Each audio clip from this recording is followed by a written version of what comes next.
Today I'm going to be talking about how to make these thread-wrapped buttons and also how to make a cloth-stuffed button, which is what I use as a core for this. These buttons were primarily used in the 16th and 17th century, although I'm pretty sure thread-wrapped buttons do date back a little earlier.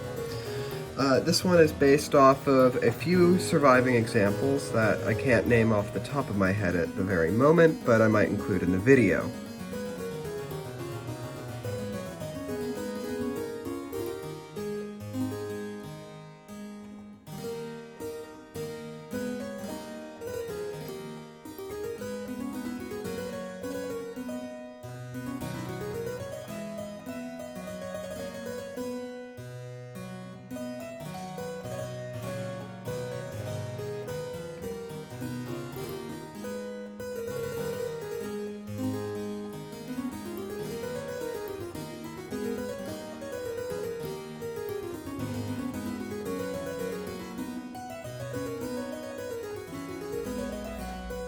So, when constructing this kind of button, you're going to need a few things. So obviously the first thing you're going to want to use is fabric. I'm using a linen cotton canvas for this button.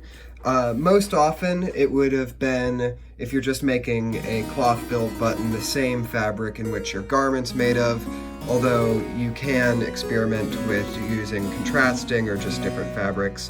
I wanted these to be I wanted this to match the thread I was using, so I just went ahead and used something around the same color.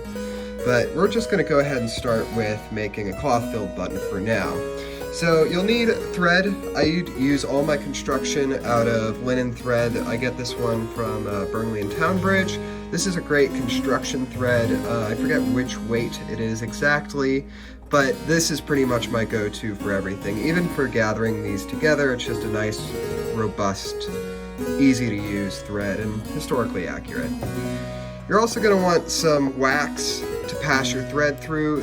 If you're using a double thread, this will help it from tangling, and it also lubricates the thread when you're passing it through the fabric. And you're also going to want an awl of some sort. This is a lovely bone awl, but I actually prefer to use a more modern one because it's not as wide. And you can see a few of these cloth-filled ones in progress, and we'll get to this when we get to the thread wrapping. So let's get into it.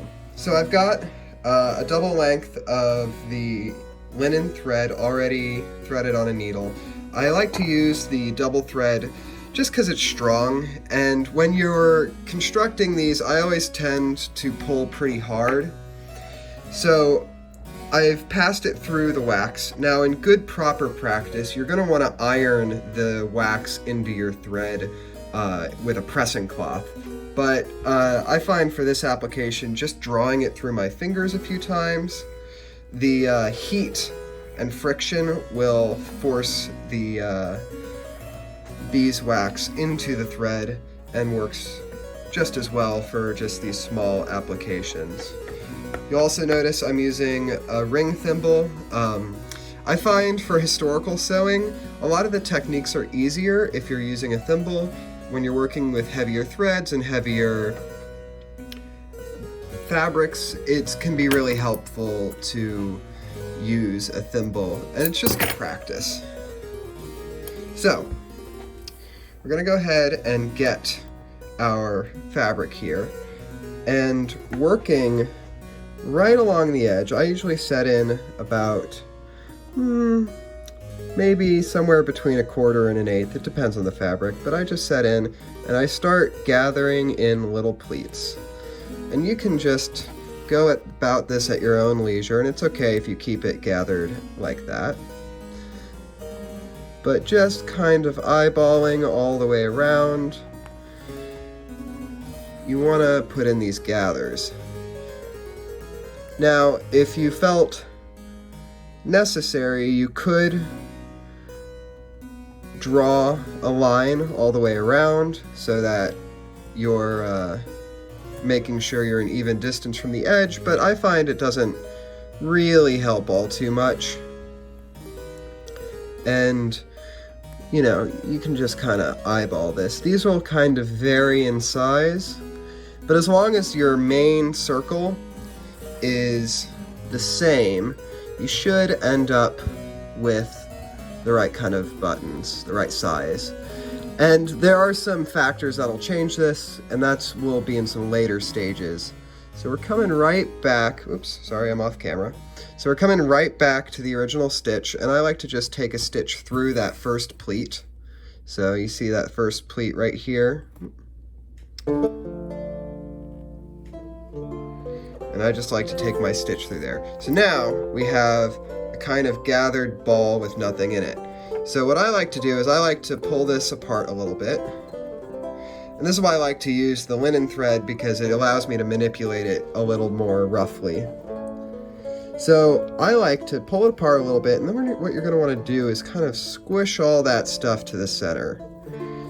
And what I like to do is just press my thumb and pull, and you can see it's already getting in the center. You just finger press it and work that circle out, and that way all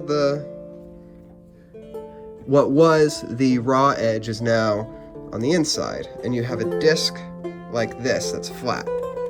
So you've got your flat top, and you've got probably about half the size of your original circle.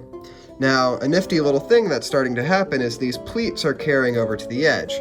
So I just like to, with the same thread, pick up on one of these pleats, and then work my way around the exterior of this circle.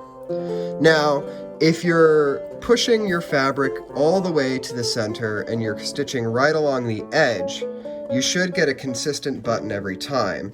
Now, if you were to move these stitches in or out a little bit, that would obviously make your buttons change in size. So it's important to be consistent in where you're putting your stitches from button to button.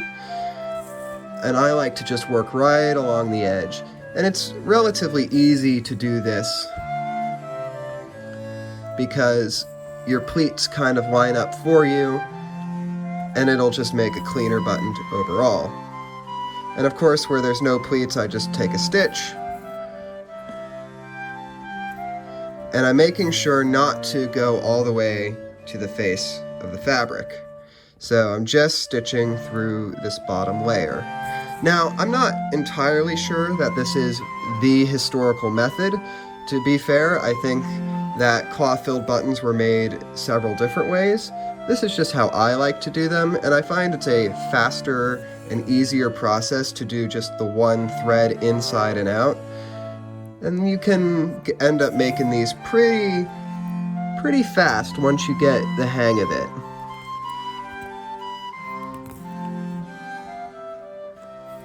So now I finally have gone back to the original position, and I'm just going to go ahead and take a stitch past where I already have been. So now we have this dish, and you can already see it's starting to kind of curl up on itself. And you're just going to want to pull this thread and work it back. And you'll see all those pleats falling into place. I'm sorry, I'm kind of blocking the camera. But now you've got the start of your cloth-filled button. And this is a really great way because it makes it very tight and filled on the inside. A big mistake that I see a lot of people do, and that I certainly did when I first started making these, was I didn't stuff the inside enough. And when you're folding the first pleats into the center, you really want to fill that up and go right to the edge and then do it again, because that will create a button that's nice and tight. You don't want a button that's too squishy, because then it will be a poor button and will slip out. So now we've got it slightly closed. I like to then take stitches across from the wherever I'm coming out. So there's a cross stitch, and just close up this hole. And I kind of go about it a little randomly. You can go radially, kind of like across and across and across, but just to sure up and tighten. Oop. Slipping out of my hands. But just to sure up and tighten the bottom part of this, I like to do these stitches. And as I said, this construction, I'm not sure if it's supported by anything, but it's just how I like to do it, and it certainly comes out looking nice and being very sturdy, which is what I want out of a button. So you can see that we're a little oblong, but that's okay. Once we put in this next stitch, it should fix that. You can see I'm having to really manipulate it and move it. And squishing your button as you're doing this will help set the form. And there we've got a cloth-filled button, and you can see that bottom's nice and wrapped up. And if you wanted, you could knot it off right here. And I'm gonna just go ahead and do that.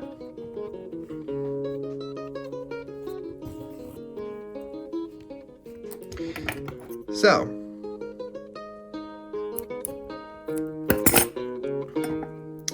now you have a beautiful little cloth-filled button. Now, if you wanted, you could just stitch this directly through the fabric onto your garment.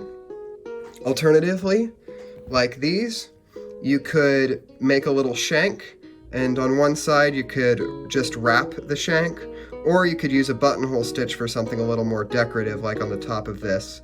We'll be covering that in the second part of this video where I go over the thread wrapping. But that's how I get my cloth-filled buttons.